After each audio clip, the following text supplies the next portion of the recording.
রাধা গোবিন্দায় নমঃ, রাধা বিনোদায় নমঃ, ও রাং রাধিকায় নমঃ, ও রাং রাধিকায় নমঃ।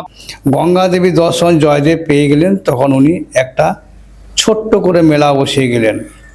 সংক্রান্তি, পয়লা, দোসরা 3 দিন মেলা বসে গেলেন এবং নরনারায়ণের সেবা দিয়ে গেলেন।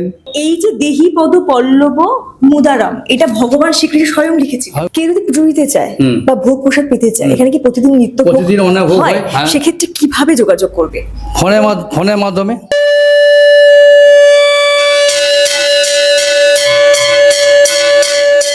বিদ্যাপতি চণ্ডীদাস শ্রীগীত গোবিন্দ, ভাবানুরূপ শ্লোক পড়ে রায় রামানন্দ। মধ্যে মধ্যে আপনে প্রভু শ্লোক পড়িয়া, শ্লোকের অর্থ করে প্রভু বিলাপ করিয়া। শ্রী গীত গোবিন্দ সংস্কৃত কাব্যগ্রন্থ, যার রচয়িতা প্রভু জয়দেব গোস্বামী।